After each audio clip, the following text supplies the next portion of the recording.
로마서 9장 20절부터 23절까지 말씀입니다.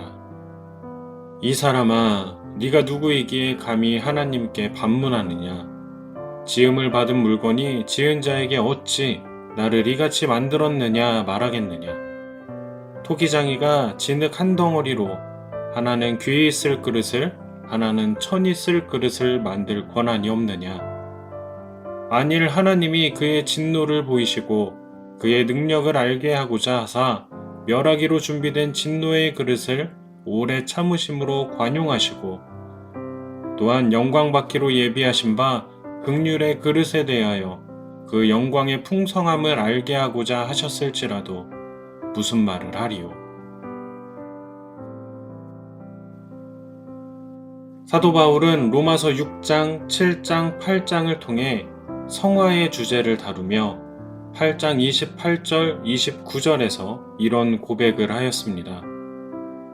우리가 알거니와 하나님을 사랑하는 자, 곧 그의 뜻대로 부르심을 입은 자들에게는 모든 것이 합력하여 선을 이루느니라. 하나님이 미리 하신 자들을 또한 그 아들의 형상을 본받게 하기 위하여 미리 정하셨으니 이는 그로 많은 형제 중에서 맏아들이 되게 하려 하심이니라.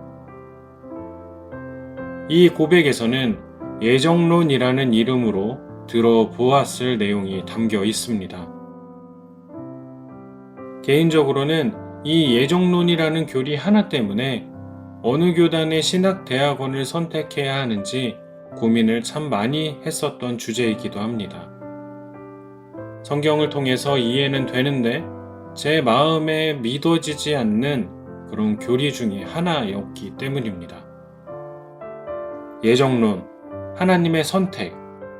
사랑하는 성도 여러분, 우리가 이 교리를 받아들이기 위해서 갖추어야 할 자세는 바로 하나님의 주권에 대한 이해와 믿음이라는 점을 기억하시길 바랍니다. 사도 바울은 로마서 9장, 10장, 11장까지 이 예정론에 대한 내용을 계속 풀어갑니다. 9장에서는 조금 직접적으로 하나님의 주권에 대한 내용으로 예정론을 풀어가고 10장에서는 유대인들의 유기된 상태를 언급하며 예정론을 풀어갑니다. 그리고 11장에서는 신실하신 하나님의 선택과 예정은 결국에는 드러나고 성취된다는 내용으로 예정론을 풀어갑니다. 그러므로 본문 20절부터 23절까지의 말씀에서 사도 바울은 하나님의 절대 주권에 대해 감히 누가 반문할 수 있겠냐 이런 고백을 하고 있는 것입니다. 본문이 기록된 로마서 9장에서는 하나님께서 아브라함만을 선택하셨고 아브라함에게는 이삭 외에도 여러 자손들이 있었는데 그 중에서 하나님은 이삭만 선택을 하셨고 또 이삭의 자손인 에서와 야곱 중에서 야곱만 선택하심으로 유대인들을 선택하셨음을 고백합니다. 그러므로 본문에 앞선 로마서 9장 19절에서 사도 바울은 예상되는 질문, 하나님의 예정과 선택을 받아들이지 못하고 반문하게 될 예상 질문을 언급합니다. 혹 네가 내게 말하기를 그러면 하나님이 어찌하여 허물하시느냐? 누가 그 뜻을 대적하느냐 하리니. 즉 하나님이 모든 걸 다 계획하셨으면 그 하나님이 누군가를 심판하시는 것은 정당하지 못한 것 아니냐? 불의한 것 아니냐?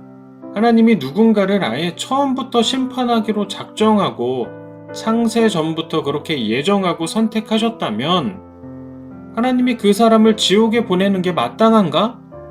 이런 질문들을 누구나 할 수 있을 것이라고 사도 바울은 예상하고 있다는 것입니다. 이때 사도 바울은 하나님의 절대 주권에 대한 얘기를 꺼냅니다. 본문 20절의 시작이죠. 이 사람아, 네가 누구에게 감히 하나님께 반문하느냐? 여기에서 반문한다는 것은 하극상의 의미를 내포하고 있는 단어를 사용하고 있다고 합니다. 하극상은 계급, 신분이 낮은 사람이 예의나 규율을 무시하고 윗사람을 꺾고 오르는 행위를 뜻합니다. 그러므로 군대에서는 하극상을 군대라는 조직의 체계를 무너뜨릴 수 있는 심각한 위험 요소로 받아들입니다. 사도 바울은 지금 이러한 의미로 우리에게 말하고 있는 것입니다. 하나님이 누군가를 예정하셨고 선택하셨다고 해서 그것에 대해 누군가 반문한다면 그것 자체가 하극상이라는 것이죠. 그래서 감이라는 단어도 사용할 수 있었을 것입니다. 그러면서 사도 바울은 하나님의 절대 주권에 대해 이렇게 설명하기 시작합니다. 바로 토기장이의 비유를 통해 토기장이가 하나는 귀하게 쓸 그릇을 그리고 하나는 천하게 쓸 그릇을 만들 권한이 없겠는가 라고 말입니다.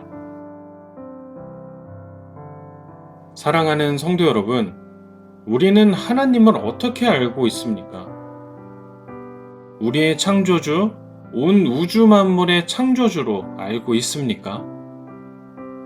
우리가 알고 있는 하나님이 이러한 분이시라면 하나님께 온 우주 만물의 모든 피조물들을 마음대로 행할 권한이 없으신가요? 하나님이 이런 권한을 가지신 유일한 분이심을 우리는 알고 있습니까? 하지만 우리는 어떻게 생각하나요? 우리의 삶이 너무 힘들어지면 어떻게 생각합니까? 하나님, 왜 저를 이러한 상황에 자꾸 처박아 두십니까? 하나님이 정말 실제하기는 하십니까? 하나님, 제게 이러시면 안 되죠. 어려운 상황을 맞닥뜨린 많은 성도들이 던지는 질문 아닙니까? 저도 이런 질문과 한탄을 수없이 던졌습니다. 그런데 하나님의 절대 주권을 믿고 있다면 이러한 질문 자체를 던질 수가 없는 것입니다. 그래서 어떤 사람들은 이렇게 얘기합니다. 하나님께서 자신의 절대 주권을 통해 우리를 예정하셨다면 성도에게 자유의지를 주신 것 자체가 은혜의 사건 아니겠냐라고 말입니다. 동물로 비교해서 생각해 볼까요? 어떤 동물을 집안에 들이게 된다면 그 동물은 그 집안에서 선택적인 어떤 제한적인 자유의지를 갖습니다. 이 제한적이라는 것은 동물이 모든 것을 자기 마음대로 다 할 수 없다는 뜻이죠. 그렇지 않습니까? 집안을 돌아다닐 수 있는 자유, 밥을 먹을 수 있는 자유가 얼마든지 있을 것입니다. 하지만 절대 넘지 말아야 할 부분들이 또 있지 않습니까? 각 집마다 그런 것들이 다를 것이지만 그것이 바로 제한된 자유의지인 것입니다. 하나님이 온 우주 만물을 창조하시고 우리에게 지구라는 집을 주셨을 때 하나님은 우리에게 자유의지를 같이 주셨습니다. 그리고 넘지 말아야 할 선이 무엇인지 어떤 것들 앞에서는 자유의지대로 행동하면 안 되는 것인지 분명히 말씀하셨습니다. 이러한 내용들이 기록된 것이 바로 성경이죠. 우리는 성경을 통해 제한된 자유의지로 살아가고 있는 것입니다. 그런데 우리는 이 은혜를 착각하며 우리에게 주어진 자유의 은혜가 마치 권리인 것처럼 하나님, 저는 왜 이렇습니까? 제게 이러실 수는 없습니다. 따져드는 것이죠. 최근에 들깨들로 인한 문제에 대해 들어보셨습니까? 어떤 분들께서 반려견을 키우시다가 여러 가지 이유로 이 동물들을 버리셔서 발생하게 된 문제라고 하던데, 이렇게 버려진 개들의 1세대는 사람과의 친밀성이 남아있지만 2세대들부터는 사람과의 교류가 없어서 공격적이라고 합니다.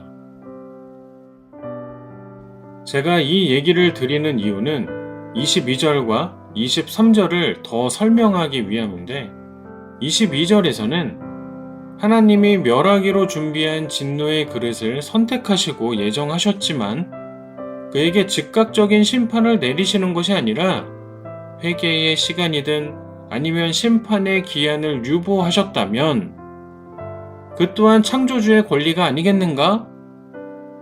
그리고 23절에서는 하나님이 어떤 사람들을 선택하셔서 하나님의 많은 은혜를, 영광의 풍성함을 주고자 하셨다면 그 또한 하나님의 절대 주권이 아닌가? 라고 말하는 것을 볼 수 있습니다. 제가 들깨 이야기로 말씀을 드렸던 이유는 동물을 파양할 권리, 그리고 동물을 집안에 들이는 권리는 누구에게 있냐?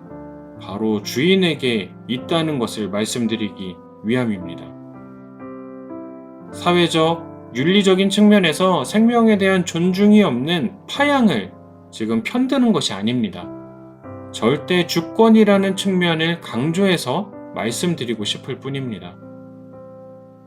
절대 주권이라는 측면에서 어떤 동물을 집에 들일 권리, 그리고 파양할 권리가 인간에게 있다는 점은 부인할 수 없는 사실입니다.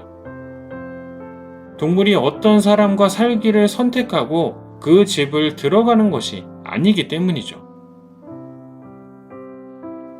이렇듯 하나님이 온 세상 만물을 창조하시고 누군가는 귀하게 쓸 그릇을 선택하시고 누군가는 진노의 그릇으로 선택하셨다면 그 또한 하나님의 절대 주권인 것입니다. 이러한 상황에서 우리가 그 절대 주권자이신 하나님께 나를 왜 이렇게 창조하셨습니까? 내 상황은 왜 이 모양 이 꼴입니까? 라고 따지는 것은 우리가 받은 은혜를 권리로 착각하여 따지고 드는, 감히 절대 주권자에게 따지고 드는 교만한 모습이 되는 것입니다. 이러한 내용에 대해서 14절부터는 모세와 바로에 대한 비유로 설명합니다. 출애굽기에서 보면 하나님께서 애굽의 바로 왕을 완악하게 하셨다라는 표현이 몇 번 등장하고 바로 왕의 성격도 완악하다라는 표현들도 등장합니다. 하나님이 완악하게 하셨고 바로 왕도 완악하고 또 하나님이 완악하게 하셨고 바로 왕도 완악하고 이러한 패턴이 반복적으로 등장한다는 것이죠. 그렇다면 먼저 생각해 보십시오. 하나님은 바로 왕을 심판하실 권리가 있으십니까? 여기에서 우리는 하나님의 절대 주권이라는 측면을 놓치지 말아야 합니다. 하나님은 바로 왕을 심판하실 마땅한 주권을 가지신 분이십니다. 이번에는 10가지 재앙 안에서 다시 한번 생각해 볼까요? 그 바로 왕이 완악해서 하나님의 말씀에 순종하지 않습니다. 이스라엘 백성을 내보내지 않죠. 그렇죠? 그런데 하나님은 그 바로에게 즉각적인 심판을 허락하셨습니까? 따지고 보면 바로에게, 애굽에게 10가지 재앙이 내려진 것은 하나님께서 허락하신 10번의 기회, 회개하고 순종할 수 있는 10번의 기회였을 수도 있는 것입니다. 예전에 출애굽기를 나누면서 완악하게 하셨다라는 표현에 대해 말씀드린 적이 있습니다. 이 표현은 하나님께서 바로왕의 마음을 주장하셨다는 의미보다는 하나님께서 바로왕의 완악한 성품을 내버려 두셨다는 의미로 볼 수 있다고 말입니다. 이러한 내용은 로마서 1장에서도 분명히 볼 수 있습니다. 하나님께서 그들을 마음의 정욕대로 더러움에 내버려 두사, 하나님께서 그들을 부끄러운 욕심에 내버려 두셨으니, 하나님께서 그들을 그 상실한 마음대로 내버려 두사. 이처럼 하나님이 내버려 두셨고, 그래서 그들은 자신들의 모습 그대로 죄악된 삶을 살아가더라 라고 로마서 1장에서도 우리는 분명히 찾아볼 수 있습니다. 마태복음 25장에서는 달란트 비유가 기록됩니다. 주인은 5달란트, 2달란트, 1달란트를 3명의 종에게 각각 나눠줍니다. 1달란트는 오늘날의 일당을 10만 원이라고 쳤을 때 대략 6억 정도가 됩니다. 그러면 5달란트면 대략 30억 정도가 되겠죠. 절대 작은 돈이 아닙니다. 주인은 이렇게 큰 돈을 3명의 종들에게 나누어 주면서 네가 하고 싶은 거 해봐. 장사를 하든 뭐가 됐든 해봐. 이윤을 남겨봐. 라고 맡겨두고서 집을 떠났던 것 같습니다. 그런데 생각해보세요.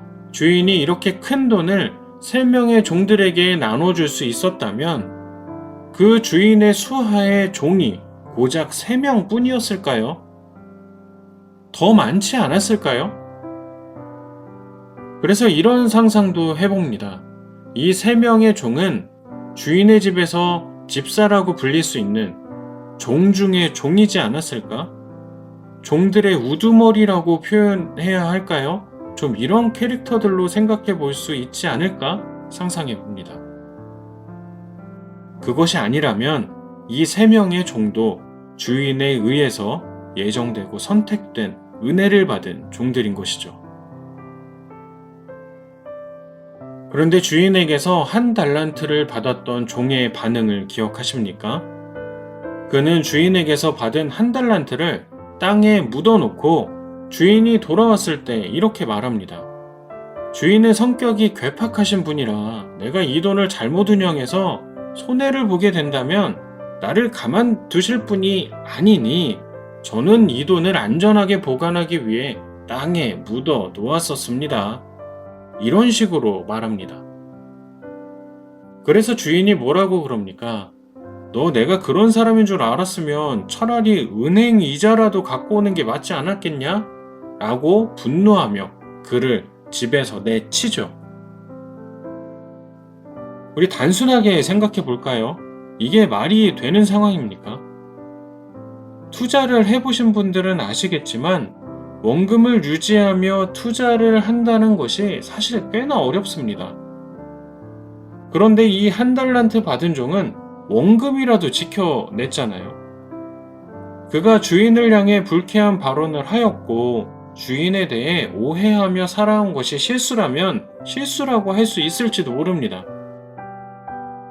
주인의 집에서 종들 중에서도 우두머리에 속하는 사람이 이러한 실수를 했다고 바로 내쳐버린다면 그 주인은 1달란트 받은 종이 느낀 그대로 완악한 사람일 겁니다. 단 한 번의 실수도 용납할 수 없는 폭군 같은 사람일 것입니다. 그러므로 리더의 입장에 서서 주인의 입장에 서서 이런 생각을 해보았습니다. 과연 이 주인은 1달란트 받은 종이 자신을 어떻게 생각하고 있는지 몰랐을까? 여러분들은 어떻게 생각하십니까? 사실 우리도 가정이나 직장과 같은 크고 작은 자리에서 리더의 삶을 살아가고 있으니 충분히 공감하실 수 있을 거라 생각합니다. 그렇지 않더라도 우리를 싫어하는 사람이 누구인지 우리는 감정적으로 다 알고 있지 않습니까? 그렇지만 때때로 리더로서 또는 관계적으로서 이러한 사람들을 품고 나아가고 있을 뿐이죠. 이처럼 주인은 1달란트 받은 종이 자신을 어떻게 생각하고 있는지 정말 몰랐을까요? 분명히 알고 있지 않았겠습니까? 그럼에도 불구하고 그의 능력을 알았기에 1달란트를 맡길 수 있는 종으로서 옆에 두고 있었던 것은 아니겠습니까? 그렇다면 이것 자체가 정말 엄청난 은혜를 베푼 것 아닐까요? 그러나 여전히 이 종과의 관계에서 불편함이 해소되지 않고 여전히 믿음은 불신으로 돌아오고 그러므로 이제는 집에서 내치게 된 것은 아니었을까요? 저는 이번 본문을 묵상하며 달란트 비유를 이렇게까지 생각해 볼 수 있었습니다. 성경은 하나님께서 모든 사람이 구원에 이르기를 원하시는 분이라고 소개합니다. 이러한 하나님께서 어떻게 바로 왕을 내버려 두실 수 있고 죄인들을 죄 속에 내버려 두실 수 있을까? 이해되지 않았던 부분들도 이제는 제 안에서 소화가 되는 것 같습니다. 하나님은 바로 왕에게 10번의 기회를 주셨고 한 달란트 받은 종과 같은 우리들에게도 기회를 주셨지만 끝내 그 기회들을 붙잡으려고 하지 않았다는 생각을 하면서 하나님은 정말 모든 사람이 구원에 이르기를 원하시는 분이라는 믿음과 확신을 굳게 붙잡을 수 있었습니다. 사도 바울도 어쩌면 예정과 선택에 대한 얘기를 이러한 측면에서 풀어가고 있는 것은 아닌지 모르겠습니다. 사도 바울은 예정에 대해 풀어가면서 로마서 9장 1절을 시작으로 어떤 고백까지 하냐면 자신이 그리스도에게서 떨어지더라도 끊어지더라도 그러니까 믿음에서 탈락되더라도 구원에서 탈락이 되더라도 원하는 게 있다라고 말합니다. 이것은 로마서 10장 1절에서 더 구체적으로 언급되는데 그것은 유대 민족의 구원이라고 말합니다. 이처럼 자신의 동족들이 구원받기를 간절히 원하는 차라리 자신이 지옥에 가게 되더라도 민족이 구원을 받았으면 좋겠다는 이러한 간절한 소망이 있는 사도 바울이 본문에서 예정과 선택에 대한 고백을 전하고 있다면 그것은 하나님께서 지금 엄청난 기회를 주고 계시고 그 안에서 하나님이 선택하신 자들이 분명히 있다는 사실을 우리도 진정성 있게 들어야 하지 않을까요? 그러므로 천하게 쓰는 그릇으로 하나님이 누군가를 선택하셨다 할지라도 낙심할 것이 아니라 그가 더 하나님을 향해 다른 박질해야 된다라는 측면으로 해석을 해야 되는 것은 아닐까 싶습니다. 사랑하는 성도 여러분, 우리가 창조주의 생각을 어찌 다 알겠습니까? 하나님이 정말 태초부터 누군가를 구원하기로 선택하셨고 태초부터 누군가를 지옥에 보내기로 선택하셨을 수도 있죠. 그걸 우리가 어떻게 다 알겠습니까? 그런데 그의 손에서 창조된 피조물인 우리들은 어찌 이러한 하나님께 정의롭지 못하다, 이럴 수는 없는 것이다, 힐난하는 것입니까? 이러한 모습은 우리에게 주어진 자유의지를 마치 권리인 것처럼 착각하며 살아가는 적반하장의 모습 아닌가요? 아담과 하와가 선악과를 따먹은 죄의 본질이 뭡니까? 하나님처럼 되고 싶었던 것 아닙니까? 이처럼 하나님의 선택이고 예정이고 간에 나는 이해할 수도 없고 받아들일 수도 없다는 것은 하나님을 인정하지 못하고 내가 신이 되겠다는 죄악된 모습임을 돌아보실 수 있었으면 좋겠습니다. 성경을 통해 수많은 교리들이 도출되지만 옳고 그름과 수용과 배척을 선택할 자격이 사실 우리에게는 없습니다. 하나님의 절대 주권을 인정한다면 오늘 나의 삶이 비록 내가 보기에 만족스럽지 못하고 내가 보기에 내 삶이 부족해 보일지라도 감사와 기도와 찬양으로 나아가는 것이 마땅함을 잊지 않으셨으면 좋겠습니다.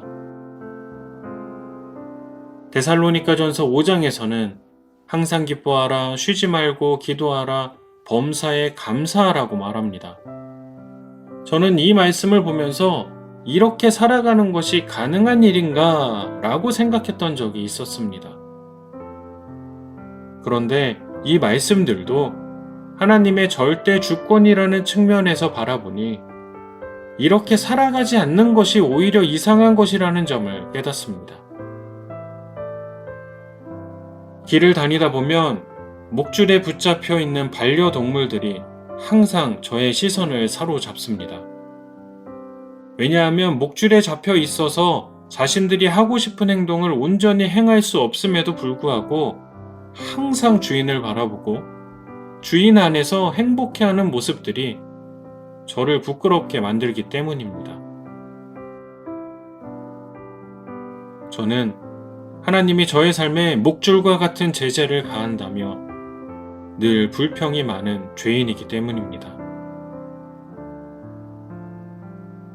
사랑하는 성도 여러분, 우리의 삶의 주인이 누구인지 안다면 그 주인이 우리의 모든 삶에 영향을 끼치는 분이라는 사실을 안다면, 그리고 그분이 로마서 8장 28절처럼 모든 것, 즉 좋고 나쁜 모든 것을 통해서 우리의 삶의 선을 이루시는 분이심을 믿는다면